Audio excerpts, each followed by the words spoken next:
Hola a todos, en este video vamos a comenzar con el estudio de la anatomía de miembro inferior.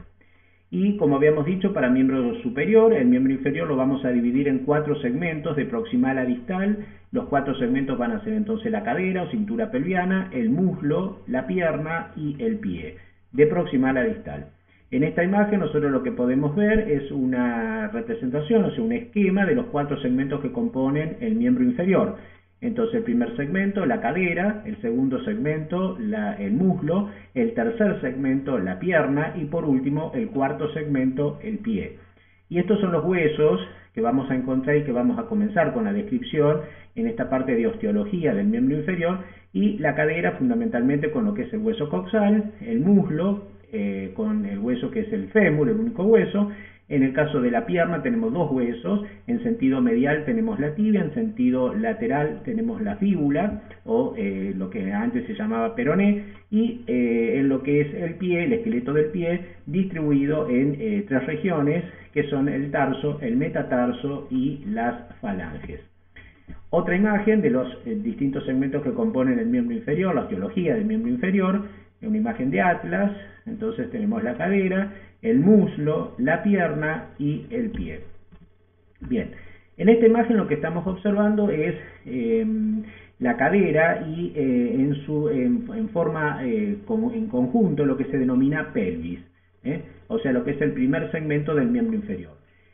La pelvis es un anillo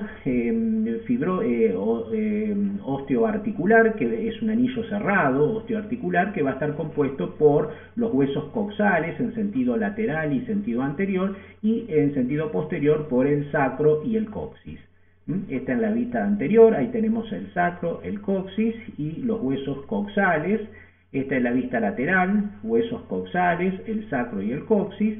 Y esta es la vista posterior, ahí tenemos bien el sacro, el coxis y los huesos coxales. Es una imagen esquemática esta, ¿no? Es una representación esquemática. Y dentro de la cadera también vamos a ver que se incluye lo que es la extremidad proximal o epífisis proximal del fémur, del hueso que habíamos dicho que formaba parte del muslo. Entonces, este anillo, que es la pelvis, este anillo osteoarticular, que es la pelvis, dijimos que estaba cerrada por detrás por el sacrocoxis y hacia los lados por los huesos coxales. A su vez, va a estar dividida por lo que se denomina estrecho superior de la pelvis en 2 porciones. La pelvis mayor por encima del estrecho superior y la pelvis menor por debajo del estrecho superior. El estrecho superior es este límite que yo les estoy marcando en este momento, que va a estar representado por detrás, por lo que es la primera vértebra sacra y los alerones del sacro, y hacia los lados y adelante por la línea innominada y el borde superior de lo que es el pubis, con su articulación que es la sínfisis pubiana. Es decir, esto es todo lo que es el estrecho superior. Entonces el estrecho superior de la pelvis, representado hacia atrás por la primera vértebra sacra, los alerones del sacro y la línea innominada de los huesos coxales, que hacia adelante se va a continuar con el borde superior del pubis, las ramas del pubis y la sínfisis pubiana. Ese estrecho superior dijimos que dividía a la pelvis en 2 porciones, una porción que está por encima, que es lo que se llama pelvis mayor, y otra que está por debajo, que se llama pelvis menor. La pelvis mayor entonces va a estar delimitada, si bien digo, lateralmente, por lo que son las fosas ilíacas internas, y hacia atrás por lo que es las aletas del sacro, alerones del sacro. Y en lo que hace a la pelvis menor, es decir, lo que está debajo de el estrecho superior de la pelvis, va a estar limitado, va a tener 4 paredes, una pared posterior, una pared anterior y 2 paredes laterales. La pared posterior está representada por el sacro y el coxis, la cara anterior del sacrocoxis. La pared anterior está representada por la sínfisis pubiana y las ramas del pubis, y las paredes laterales están representadas por lo que sería la cara interna de los trasfondos de las cavidades cotiloideas del hueso coxal.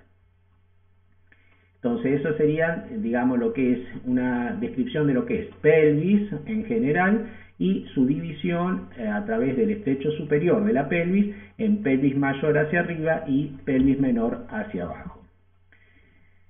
Vamos a comenzar ahora con el estudio de los huesos de la cadera. El sacrocoxio ustedes ya lo han estudiado en videos anteriores y entonces nos vamos a dedicar ahora al estudio del hueso coxal. El hueso coxal es un hueso plano que va a formar parte, como les decía, de la cintura pelviana o de la cadera, y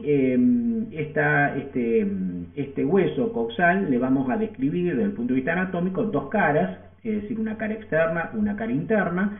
Le vamos a describir cuatro bordes, un borde superior, un borde inferior, un borde anterior y un borde posterior. Y cuatro ángulos, un ángulo antero superior, un ángulo antero inferior, un póstero superior y un póstero inferior.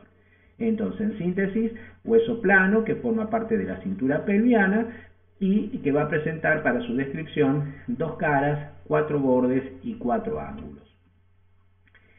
La cara que estamos viendo en este momento, como dice la placa, es la cara externa. Nos damos cuenta que es la cara externa del hueso coxal porque tenemos esta superficie que es la superficie articular para el hueso fémur, o sea, para el hueso de la pierna. ¿Qué elementos vamos a describir? Bueno, vamos a comenzar por la parte superior. Tenemos esta superficie que se denomina fosa ilíaca externa.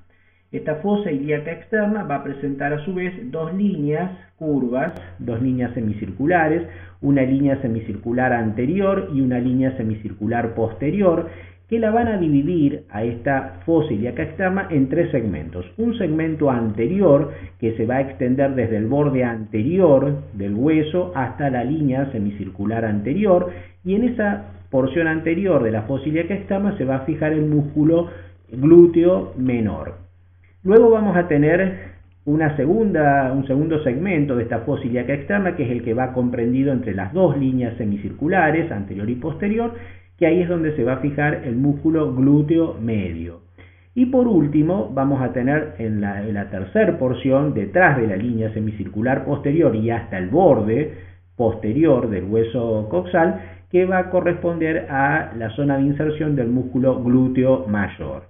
Entonces, los tres músculos glúteos, recuerden, se van a fijar el glúteo menor hacia adelante, el glúteo medio en la región media y el glúteo mayor en la porción posterior.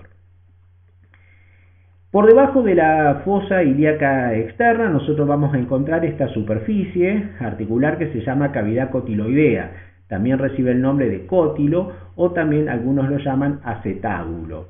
Esta cavidad cotiloidea sirve para alojar la cabeza articular del hueso fémur.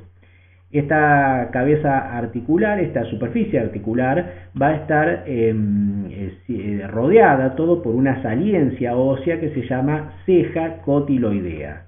La ceja cotiloidea. Entonces la ceja cotiloidea va a rodear, va a circunscribir toda la periferia de la cavidad cotiloidea, cótilo o acetábulo.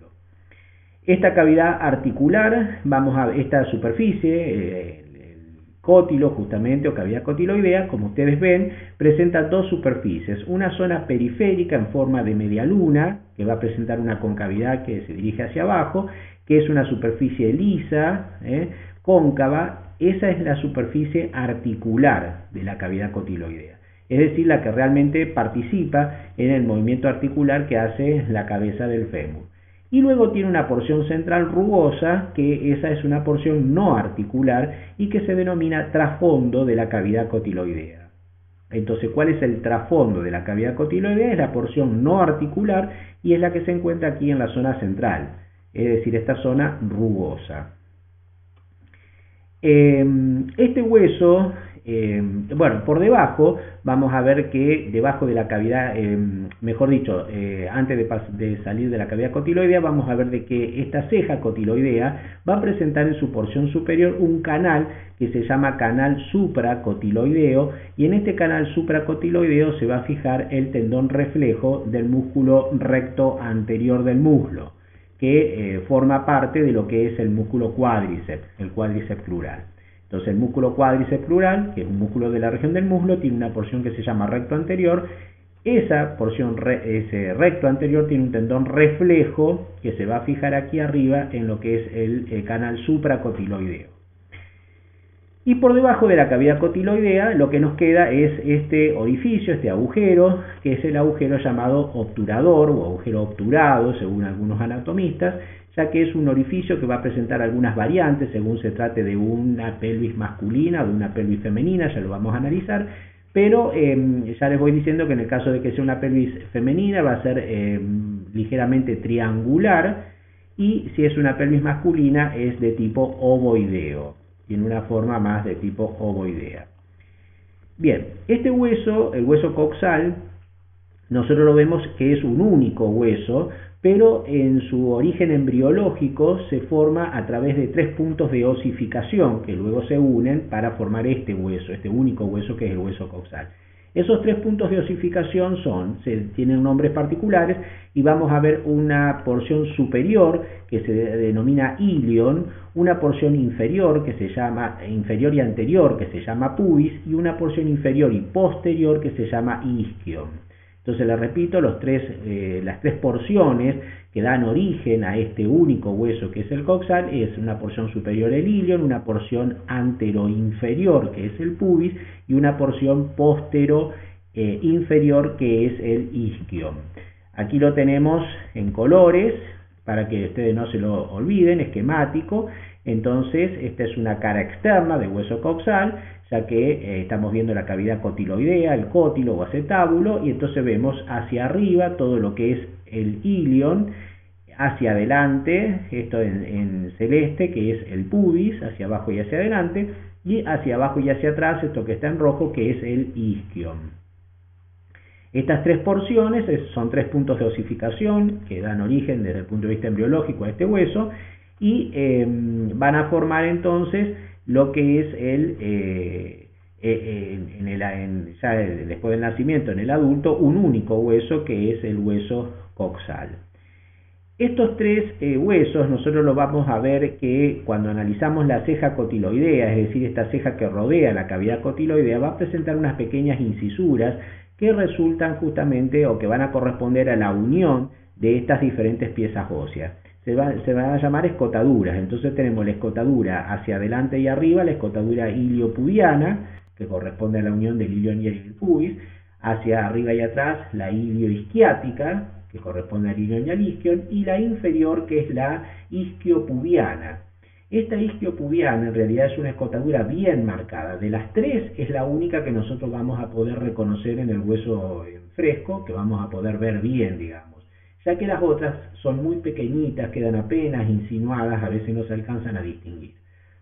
Entonces recuerden que esas 3 escotaduras son el vestigio, digamos, de la unión de las 3 piezas óseas que componen este hueso, ¿no? Entonces escotadura iliopubiana hacia adelante y arriba, ilioisquiática hacia adelante y atrás, hacia arriba y atrás, y hacia abajo la escotadura isquiopubiana, que es en realidad la que es bien marcada. Realmente ahí hay una interrupción de lo que es esta ceja cotiloidea. Bien, y aquí podemos ver también las líneas semicirculares que yo les mencionaba, con la separación o la división de las 3 fosas en donde se fijan los músculos glúteos. El glúteo menor hacia adelante, el glúteo medio en la zona media y el glúteo mayor por detrás de la semicircular posterior. Bien, con eso tenemos descrita la cara externa del hueso coxal. Entonces ahora vamos a ver la cara interna. Seguimos en esta imagen de Atlas y podemos ver ahí nuevamente en colores las 3 porciones que componen el hueso. Hacia arriba recuerden que siempre es el ilion, hacia abajo y adelante el pubis, hacia abajo y atrás el isquion. Les aclaro por las dudas para que no se confundan que como son imágenes de distintos atlas han utilizado distintos colores, es decir, acá el pubis lo pusieron de color rojo y al isquion de color celeste, y el anterior era al revés, el celeste era el pubis y el rojo era el isquion, es decir, le cambiaron el color en las imágenes. Pero siempre recuerden de que el pubis es el que está hacia adelante y el isquion es el que está hacia atrás, hacia abajo y atrás. Bien, lo que vamos a describir en esta cara interna, entonces vamos a comenzar la descripción con esta saliencia, esta línea que se llama línea innominada. Es una línea que se dirige en forma oblicua de arriba hacia abajo y de atrás hacia adelante. Por detrás de esta línea oblicua o línea innominada se encuentra esta superficie en forma de oreja, que es una superficie articular o auricular, también le llaman algunos, y que se va a corresponder con la que ustedes ya conocen, que estaban las caras laterales del hueso sacro, para formar lo que era la sínfisis sacroilíaca. Esa articulación que se llama sínfisis sacroilíaca. Y por detrás tiene la tuberosidad ilíaca, que es una zona rugosa, como ustedes ven, detrás de la superficie articular. La tuberosidad ilíaca es una superficie rugosa que sirve para que se inserten ahí ligamentos de esta articulación, o sea, de lo que es la sínfisis sacroilíaca. Esta línea innominada, o línea arqueada, como le ponen aquí, recuerden que era lo que servía de límite, que formaba lo que era el estrecho superior de la pelvis y que dividía la pelvis mayor hacia arriba de la pelvis menor hacia abajo. Por arriba de la línea innominada nos vamos a encontrar con toda esta superficie, y es una superficie cóncava, lisa, que es lo que se llama fosa ilíaca interna. Así como teníamos del lado externo la fosa ilíaca externa, aquí tenemos la fosa ilíaca interna. Y esta fosa ilíaca interna sirve para que se inserte un músculo que es el músculo ilíaco. El músculo ilíaco. Bien, y después tenemos debajo de lo que es la línea innominada, debajo de la innominada tenemos la cara interna del cótilo, de la cavidad cotiloidea. Recuerden que del otro lado estaría la cavidad cotiloidea. Y luego tenemos obviamente nuevamente el agujero obturador o obturado visto desde la cara interna. Este agujero obturador o agujero obturado en estado fresco, en el ser vivo y en el cadáver fresco, digamos, está obturado, está cerrado por una membrana que se llama membrana obturatriz. Esta membrana obturatriz cierra todo el agujero obturador, a excepción de un pequeño segmento en la parte superior que va a dar lugar a la que se forme un canal, que es el canal subpubiano o también conducto obturador, que se llama, que da lugar al paso de un paquete vasculonervioso, que es el paquete vasculonervioso obturador, es decir, la arteria obturatriz, las venas obturatrices y el nervio obturador. Esta membrana obturatriz que cierra todo el agujero obturador va a estar también tapizada por dentro, o sea, por dentro de la pelvis, por un músculo que es el músculo obturador interno, y por fuera por otro músculo que es el músculo obturador externo. Entonces ustedes ven que todo se llama igual. El agujero es agujero obturador. La membrana que lo cierra es la membrana obturatriz. Y esa membrana a su vez está cubierta en su cara interna por el músculo obturador interno y por su cara externa por el músculo obturador externo. Y el canal obturador, que se encuentra acá por debajo de lo que es el pubis, o canal subpubiano, subpúbico, como algunos lo llaman también, da paso a un paquete vasculonervioso, es decir, una arteria, venas y nervio, que todos se llaman también obturadores. Bien, y también repasábamos la forma, habíamos dicho que era más ovoideo en el caso de una pelvis masculino y más de tipo triangular en el caso de una pelvis femenina.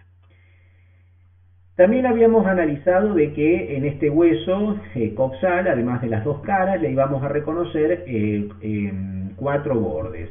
Un borde superior, un borde inferior, un borde anterior y un borde posterior.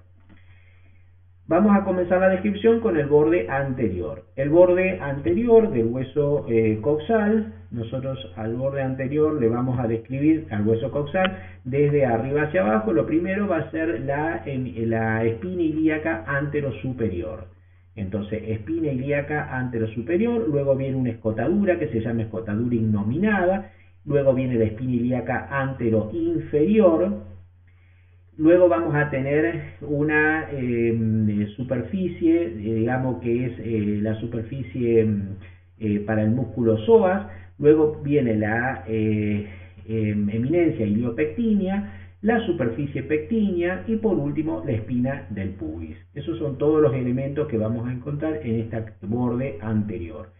La espina ilíaca anterosuperior es una eminencia ósea que va a servir para que se fijen tres elementos fundamentales, ¿sí? Dos músculos, que son el músculo tensor de la fascia lata y el músculo sartorio, y también se va a fijar ahí lo que es la cintilla iliopubiana o arcada crural, que va a ir desde esta espina ilíaca anterosuperior a la espina del pubis. Hace este trayecto, ¿no? Arcada crural o cintilla iliopubiana. Tiene además otros sinónimos, ¿no? Bien, y recuerden que también se fijan dos músculos que son el tensor de la fascia lata y el músculo sartorio, que son músculos de la región anterolateral del muslo. Luego tenemos la escotadura innominada, que da paso a un nervio, que es el nervio femorocutáneo. Luego viene la espina ilíaca anteroinferior, que sirve para que se fije en esta espina el tendón directo del músculo recto anterior. Ya habíamos dicho que el recto anterior tenía dos tendones, un tendón directo y un tendón reflejo. El reflejo en el canal supracotiloideo y el tendón directo en la espina ilíaca anteroinferior. Luego venía la escotadura del psoas, que es para que pase justamente el músculo psoas. La eminencia iliopectínea, que sirve para que se fije la cintilla iliopectínea, que es una dependencia también que viene de esta cintilla iliopubiana. Y luego venía la eminencia pectínea, para que se fije el músculo pectíneo. Y por último, la espina del pubis.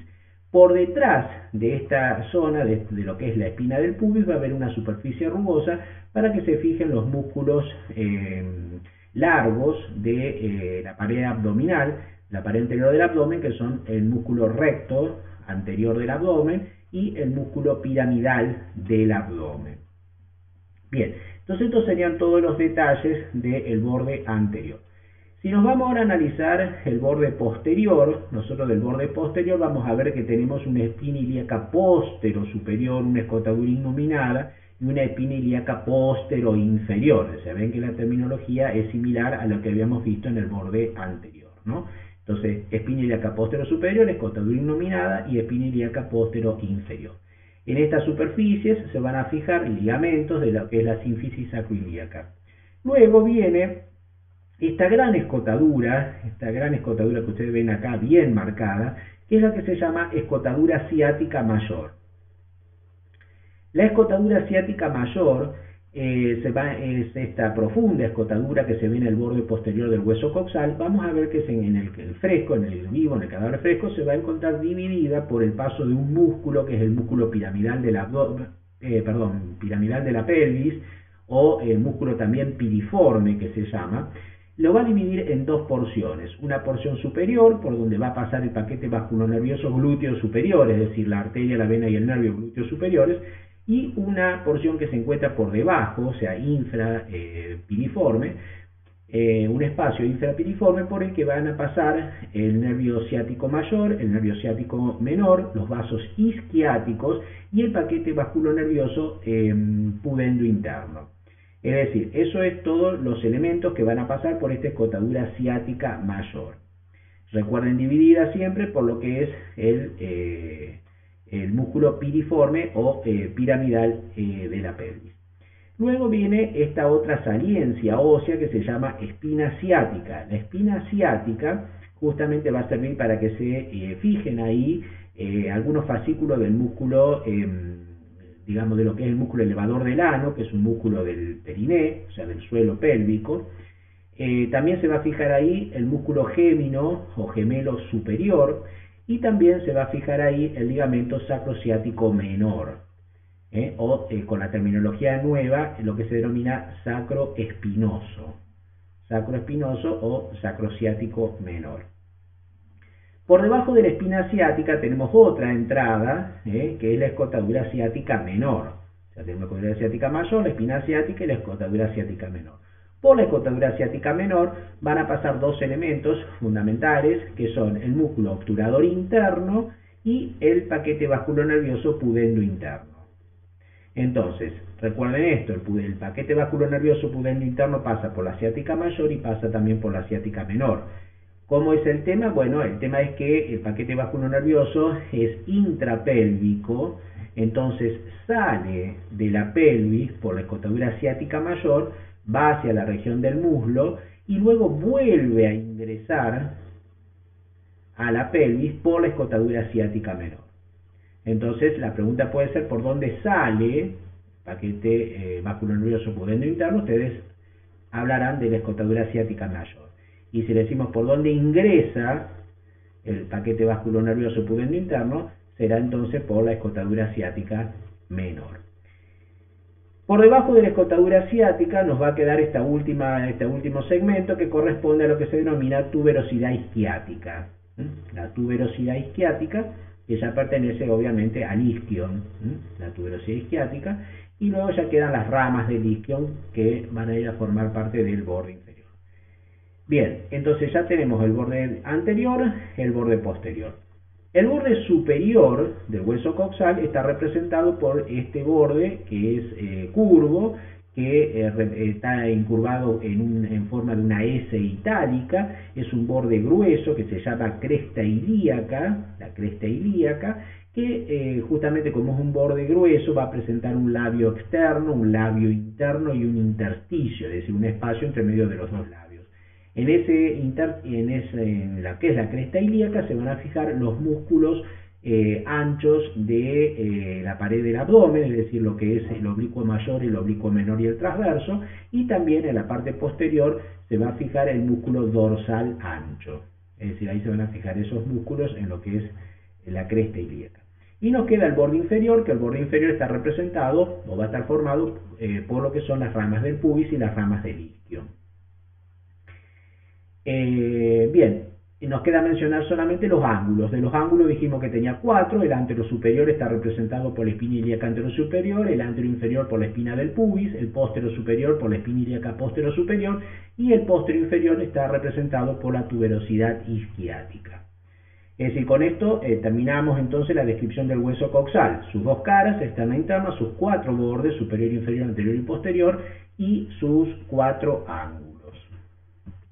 Bien, esta es una imagen de la pelvis, es decir, acá ustedes ya ven el anillo completo, cerrado hacia atrás dijimos por el sacrocoxis y hacia los lados y adelante por los huesos coxales.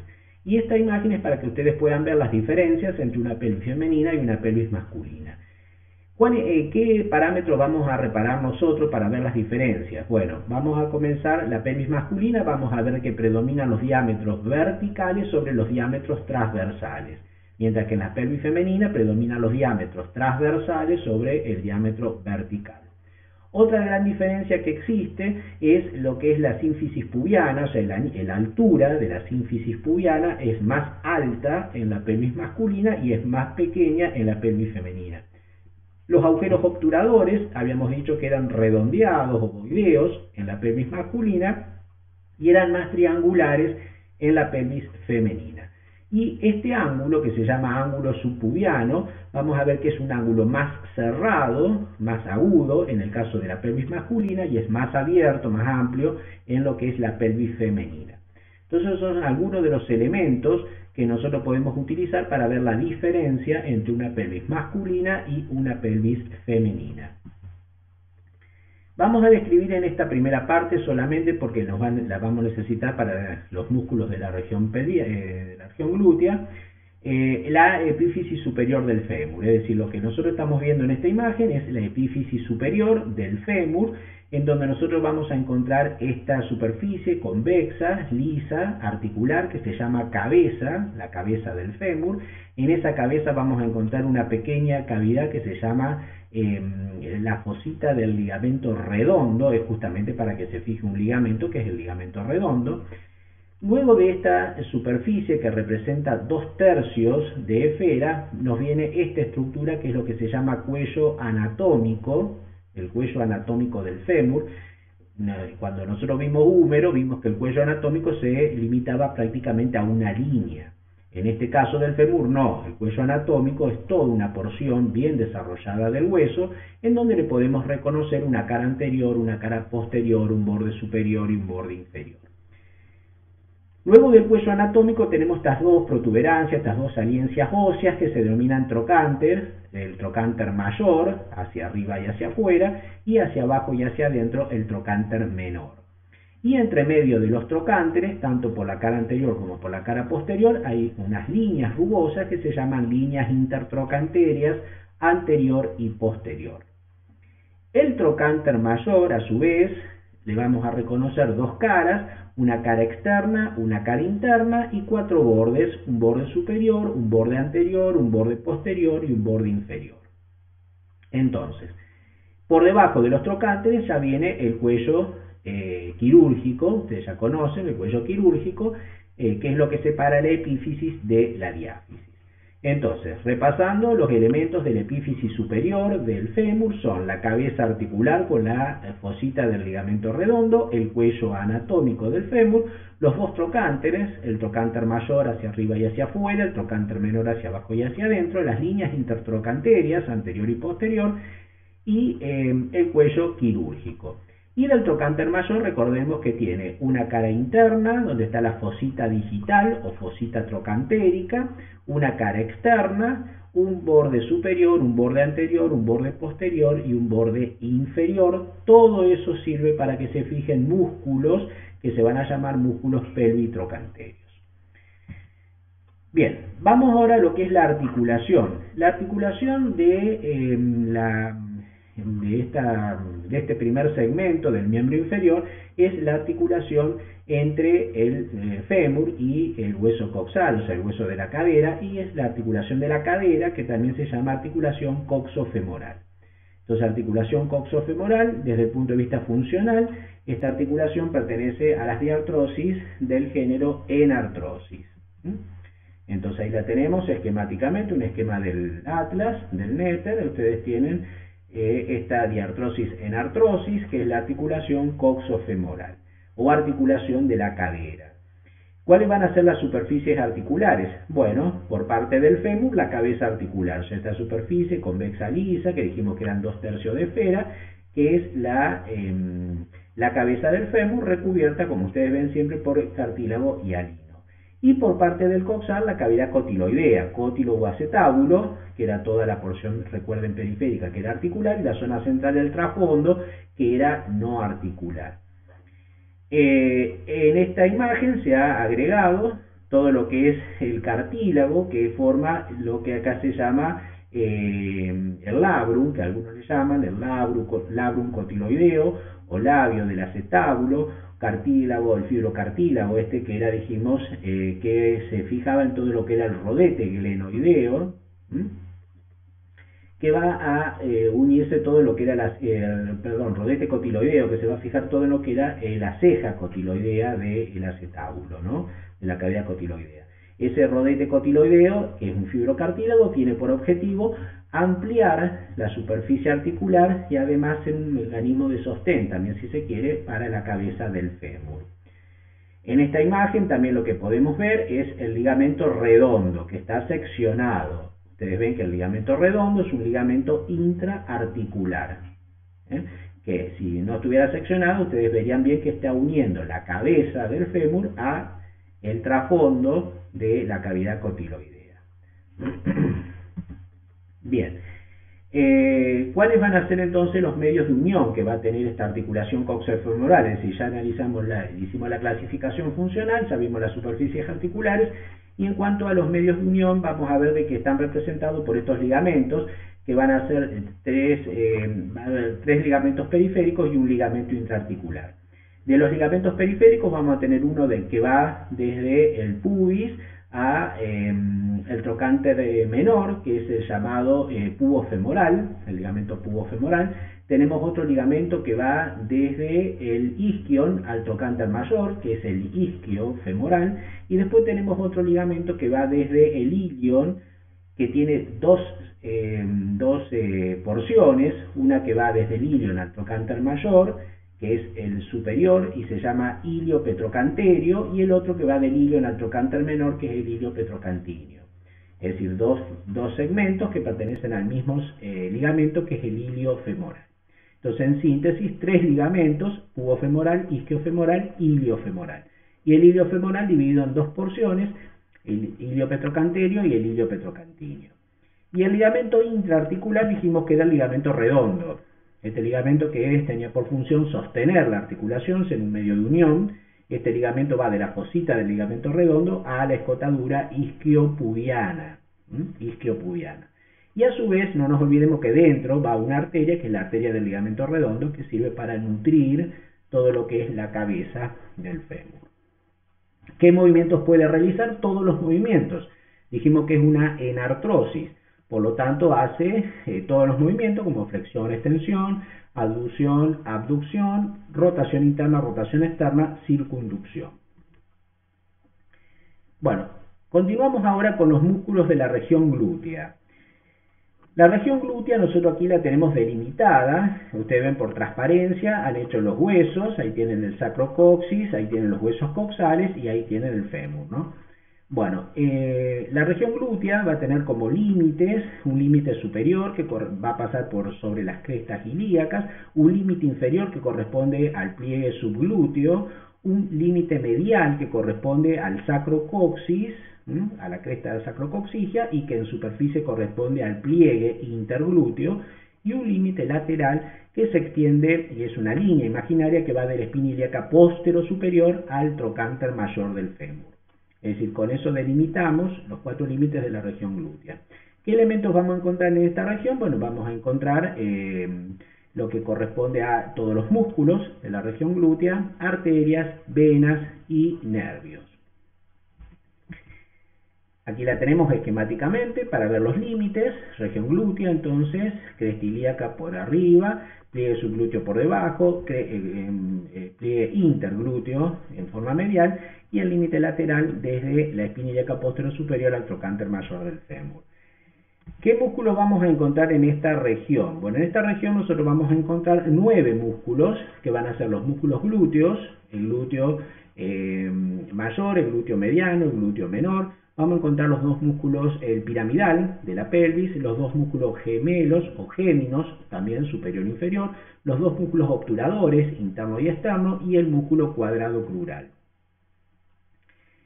Si nosotros comenzamos la descripción con el músculo glúteo mayor, bueno, vamos a comenzar desde la superficie. Vemos primero el glúteo mayor, que acá se llama glúteo máximo, pusieron. Bueno, el glúteo mayor se va a fijar, recuerden, en la fosa ilíaca externa por detrás de la línea semicircular posterior, también en parte de la cresta ilíaca y en el ligamento sacrociático mayor, o también llamado sacrotuberoso. Bueno, de toda esa línea de inserción, el músculo glúteo mayor va a ir a terminar en lo que es la línea externa de trifurcación de la línea áspera del fémur, es decir, de esa línea que va desde el trocánter mayor a la línea áspera o borde posterior del fémur.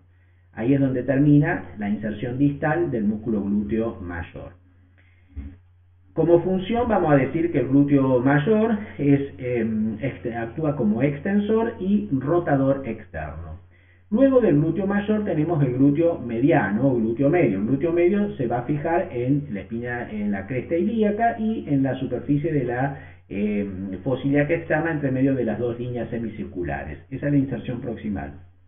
Y la inserción distal del glúteo mediano va a ser en la cara externa del trocánter mayor. Este glúteo medio va a tener como función ser abductor y rotador interno. Y por último nos queda el glúteo menor, glúteo mínimo. Ese se fijaba en la fosa ilíaca externa por delante de lo que era la línea semicircular anterior, y de ahí las fibras se van a dirigir a el borde anterior del trocánter mayor. Como función, este glúteo menor es, al igual que el glúteo medio, es abductor y rotador interno. Bien, luego de los 3 músculos abductores, el otro músculo que vamos a ver es el músculo piramidal de la pelvis o músculo piriforme también. Este músculo es un músculo que en su origen es intrapélvico y luego va a salir de la pelvis, justamente se va a transformar en extrapélvico. Este músculo piriforme o piramidal de la pelvis, su inserción proximal se va a realizar todo en la cara anterior del sacro y también en parte de lo que es el ligamento sacrotuberoso, o sea, el ligamento sacrociático mayor, ¿no? Que es este que ustedes ven aquí. Luego, este músculo se va a dirigir hacia abajo y hacia afuera para ir a su inserción distal, que se realiza en la fosita digital o fosita trocanteria de la cara interna del trocánter mayor. Este músculo sale de la pelvis por la escotadura ciática mayor y separaba, como ya habíamos mencionado, a esta escotadura en dos porciones, un agujero, como dice ahí, o agujero ciático suprapiriforme y el agujero ciático infrapiriforme, ¿no? Con todos los elementos vasculonerviosos que pasan por cada uno de ellos, que ya lo hemos mencionado. Como función, este músculo piramidal es un rotador externo, músculo rotador externo. También dentro de los músculos de esta región tenemos los músculos gemelos o géminos. Teníamos un gémino superior y un gémino inferior. El gémino superior, que es este que ustedes ven aquí, se extiende su inserción proximal en la espina ciática del borde posterior del hueso coxal y de ahí se dirige hacia la fosita trocantérica o fosita digital del trocánter mayor, en un tendón conjunto, como ustedes ven, con el piriforme, con el obturador interno, con el obturador externo y con el gémino inferior. La función es un músculo rotador externo también. Luego tenemos el gemelo o gémino inferior. Este gémino inferior va desde la tuberosidad isquiática hasta la fosita trocantérica o fosita digital. También es un músculo rotador externo. En cuanto a los obturadores, dijimos que había dos obturadores, el obturador interno y el obturador externo. El obturador interno es un músculo, al igual que el piramidal o piriforme, es un músculo intrapélvico, ya que está está cubriendo la cara interna de la membrana obturatriz, y luego su inserción distal se va a hacer en forma extrapélvica. Este músculo obturador interno, sus inserciones proximales van a ser en todo el reborde en lo que es el reborde del agujero obturador y en la cara interna de la membrana obturatriz. De ahí el músculo se va a dirigir hacia afuera, va a pasar por la escotadura ciática menor y va a terminar en su inserción distal en un tendón conjunto en la fosita trocantérica o fosita digital del trocánter mayor. La función de este obturador interno es también rotador externo. El otro obturador, que es el obturador externo, se va a fijar en todo el reborde del agujero obturador, en la cara externa de la membrana obturatriz, y de ahí su inserción distal se va a realizar también, como dijimos, en la fosita digital o fosita trocantérica. Su función, también al igual que la del obturador interno, es rotador externo. Y el último de los músculos que nos queda en esta región es el músculo cuadrado femoral o cuadrado crural. Este músculo va a tener su inserción proximal en la tuberosidad, en la tuberosidad isquiática, y de ahí se va a dirigir hacia afuera y va a ir a terminar en lo que es el borde posterior del trocánter mayor, y parte de lo que son las líneas intertrocanterias, de las líneas intertrocanterias del fémur. Este músculo cuadrado crural es también un músculo rotador externo. Bien, aquí tenemos representados nuevamente los músculos que, como les digo, como acá están viendo, esta denominación nosotros la sabemos preguntar mucho. ¿Cuáles son los músculos pelvitrocanterios? Si ustedes analizan la palabra, son músculos que van desde la pelvis al trocánter. Por eso hablamos de músculos pelvitrocanterios. ¿Cuáles son los músculos pelvitrocanterios? Son todos los músculos de esta región glútea, menos el glúteo mayor. Para nosotros el glúteo mayor no entraría dentro de esta clasificación de músculos pelvitrocanterios. Hay algunos autores que sí lo incluyen. Nosotros no. Nosotros incluimos el glúteo mediano, el glúteo menor, el piramidal, los dos géminos, los dos obturadores y el cuadrado crural. Todos ellos serían músculos pelvitrocanterios, menos el glúteo mayor, porque nosotros vimos que la inserción del glúteo mayor se hacía no en el trocánter, sino en la línea externa, que vamos a ver más adelante, la línea externa de trifurcación de la línea áspera del fémur. Es decir, no mencionamos que su inserción distal sea en el trocánter mayor. Por eso el glúteo mayor no lo consideramos como un músculo pelvitrocanterio. Bien, acá tenemos una representación, el músculo piriforme, piramidal, el espacio suprapiriforme, el infrapiriforme, y ahí tenemos el ciático mayor. Es un nervio muy importante que ya es bueno que lo vayan viendo de dónde sale de la pelvis, ¿no? Ciático mayor. Ahí tienen el gémino superior, el gémino inferior, el obturador interno, etc. Todos los músculos que ya hemos estado analizando, ¿no? Otra imagen más, ahí está el piriforme, el espacio suprapiriforme, el infrapiriforme, el músculo ciático mayor, el nervio ciático mayor, y aquí lo que se ha seccionado es parte del músculo glúteo, el glúteo mayor, ¿no? Se ha sacado una parte, ¿no? Y ha quedado ahí el glúteo mediano y el glúteo menor. Bien, otra vez representación de los músculos, ahí están los tres glúteos, el glúteo mayor, el glúteo medio, el glúteo menor, el piriforme, el gémino superior, el obturador externo, el glúteo, el gémino inferior y el cuadrado crural o cuadrado femoral. Bien, esta imagen es solamente para que vean la arteria aorta con sus ramas y que vean de que la arteria glútea justamente estaba pasando por sobre lo que es el piramidal, ¿no? El piramidal es intrapélvico, dijimos en la cara anterior del sacro, y de ahí salía por la escotera ciática mayor para ir a el borde superior del trocánter mayor. Entonces, por arriba del piramidal, la arteria glútea superior. Bien, otra vez, un poquito más ampliado, y ahí tenemos entonces lo que es el piramidal. Este es el sacro, el coxis, ahí va el piramidal, separando la escotadura ciática mayor, una porción superior para la arteria glútea superior, y una porción inferior donde ustedes ven que pasa la arteria pudenda interna. Ustedes ven que la pudenda interna salió de la pelvis por debajo del músculo piramidal y vuelve a ingresar a la pelvis por la escotadura ciática menor. Ahí tienen el pudenda interna, ¿no? Entonces la arteria pudenda interna sale de la pelvis por debajo del piramidal, o sea, por la escotadura ciática mayor y por debajo del piramidal de la pelvis, y vuelve a ingresar a la pelvis por la escotadura ciática menor. Y ahí tienen el ligamento, justamente el sacro espinoso, ya que esta es la espina ciática, ¿no? Este es el ligamento sacrociático menor, que se llamaba antes, o ahora sacro espinoso, y este es el sacrociático mayor, o sacro tuberoso. Bien, más ampliado, lo mismo que hemos mencionado recién. Bien, y con esto finalizamos esta primera parte de lo que es la descripción de cadera, muslo, o sea, fundamentalmente los músculos de la cadera y la pelvis.